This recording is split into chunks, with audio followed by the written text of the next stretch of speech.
Сәлем қыздар, сіздермен бірге бота. Біз бүгін сіздермен тауықтың төс етін шырлақ етіп қуыруды үйренетін боламыз. Видеоны соңына дейін қарап, менің арнама тіркелуді ұмытпаңыздар. Үй жағдайындағы KFC деп атауға да болады. Ол үшін бізге тек қана сұйық май және тауықтың төс еті қажет болады. Тауықтың төс етін ұзынша етіп, әрі осылай жұқалап турап аламыз. Және де таза ыдысымызға етімізді салып, оның үстінен керекті дәмдеуіштерді себеміз.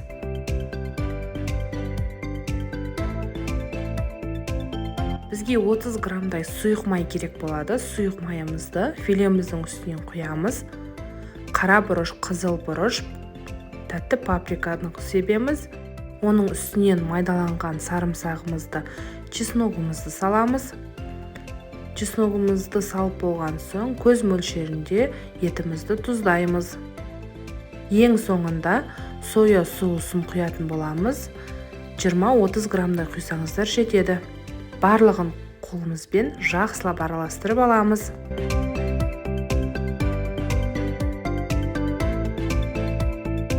Енді оның үстінен 1 стакандай етіміз толық батар-батпастай етіп, салқын су құйып, араластырып, 1 немесе 2 сағатқа маринадтап қоямыз.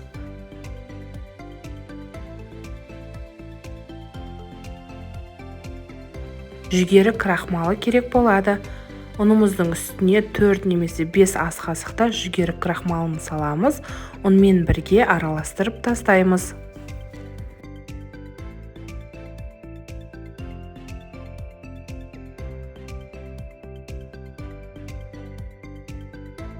Маринадталған етімізді ұнымыздың үстіне салып, осы видеодағыдай етіп, қолымызбен жақсылап езіп араластырып аламыз.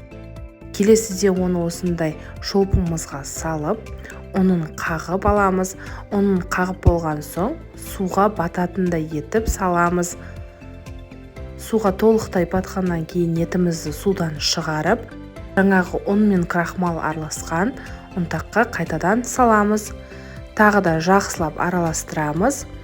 Орташа отта тұрған, орташа қызып тұрған майымызға салып, 7-8 минут бойы қуырамыз.